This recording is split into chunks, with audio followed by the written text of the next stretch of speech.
Hello students, welcome to the Pole Science of class 9, and today we will proceed understanding about the other conditions which can make an election democratic in nature. So in the previous class we read about and also understand about the first two conditions. The first condition was that everyone should be able to choose, and apart from that everyone should have one vote, and that particular vote should have equal value. And second condition was that there should be something to choose from. That means parties and candidates should be free to contest elections. Along with that, whatever the elections that particular contestant will fight the elections, he or she should offer some real choice to the voters. That means we as a voter want that whoever the candidate we should choose, he or she should offer us some real choice. That means that particular candidate should offer us some promises related to the development and welfare of the people, and along with that also to solve our problems. So today we will proceed understanding about the third, fourth and fifth condition under which it can make an election democratic in nature. So let us proceed then. So thirdly, the choice should be offered at regular intervals. Election must be held regularly after every few years. That means how will the choice be offered to us as a voter?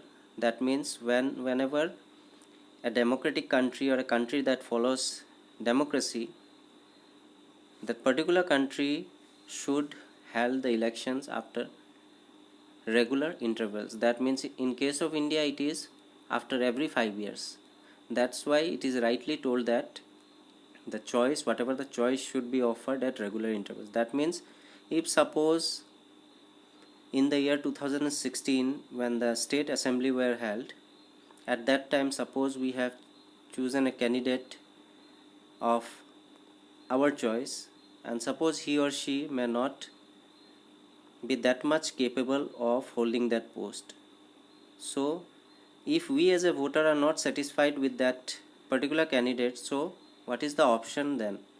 The solution to that problem is that we should again elect a capable candidate, and for that election must be held at regular intervals. Suppose we have made a mistake by electing that particular candidate, so we should wait at least for 5 years in India to make that candidate change from his post. So for that only the choice should be offered at regular intervals, and election must be held regularly after every few years. Clear? After that, fourthly, the candidate preferred by the people should get elected. And as I say that in an election, when many contestants contest the elections, for suppose 10 candidates are contesting elections from a particular constituency, so who will win then? Only that candidate who is being preferred by the people. That means in terms of popularity, only that particular candidate can win elections, because if that particular constituency has a population of 1 lakh and that particular candidate is being preferred or is very popular among the people, so suppose that half of the population also is preferring that he or she should win the election, that at that moment that contestant will sure and certainly win elections because he is being preferred by the people. Clear? Fifthly, elections should be conducted in a free and fair manner where people can choose as they really wish. And this is one of the most important point regarding making elections as a democratic or democratic in nature.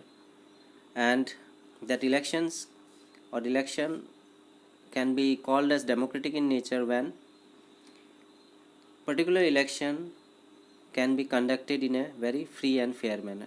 That means no money power, no muscle power is used, and where we as a voter are free to choose our contestant or our candidate as the representative of the people from that particular constituency.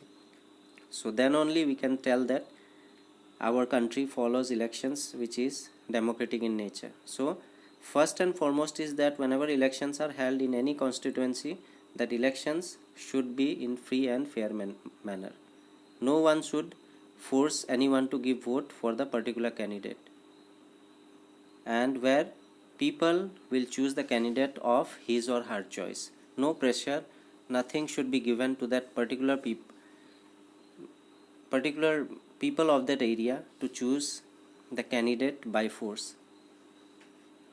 Clear? And the people should have a free hand while choosing their favorite candidate. Clear? So these are 5 points, or these are 5 points making a democratic or an election democratic in nature. These are actually the conditions. First one is should have one vote, and one vote should have equal value. Second condition is that there should be something to choose from. Parties and candidates should be free to contest election and should offer some real choice. Then third condition is that the choice should be offered at regular intervals. How it will be offered? When election will be held in that particular country at a regular interval. Fourthly, the candidate preferred by the people should get elected. That means the people's candidate. Whoever the candidate is preferred by the people will win elections for sure. And last but not the least, election should be conducted in a free and fair manner, where people can choose as they really wish. That means we as a people, we as a voter can choose at least our candidate without the pressure of anyone. Whom we want, we should choose. And when we can choose that? When the election in that particular constituency will be held in a free and fair manner. So these are 5 conditions under which it can make elections democratic. Clear? After that, one more point is there. Is it good to have political competition? That means in a democratic country, political competition is good or not? That is the question. And this type of question might come in your board exam also, testing your knowledge over that particular question. So if this kind of questions come, what will be the answer then? Is it good to have political competition? So let us read, then we will discuss. So elections are thus all about political competition. This takes competition in various forms. This takes competition in various forms. Takes will not be there. In place of takes, you will write in. The most obvious form is the competition among political parties. At the constituency level, it takes the form of competition among several candidates. And if there is no competition, elections will become pointless. So, as far we have read about this particular question, that is it good to have political competition or not? According to my viewpoint, it is very good to have political competition. Why? Because elections are thus all about political competition. That means we as a voter should have, and we always want that there should be more and more options.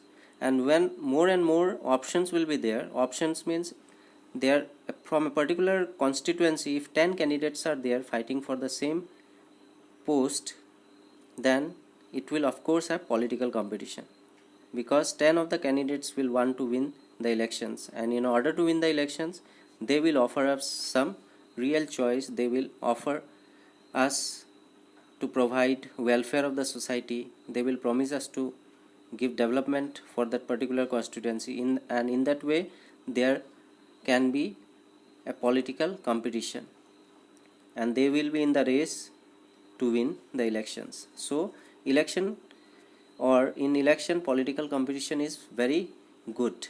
This takes competition in various forms. The most obvious form is the competition among political parties. So whoever or who will compete, actually the different political parties and their particular candidate for that constituency will compete. At the constituency level, it takes the forms of competition among several candidates.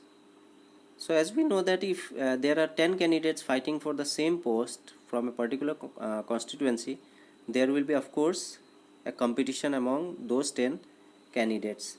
And if there is no competition, elections will become pointless. So if suppose if 10 candidates are not there, if only 1 or 2 are fighting elections, then what will that elections be called as? that election will be called as pointless. Why pointless? Because the people of that particular constituency will have to elect from either of the two.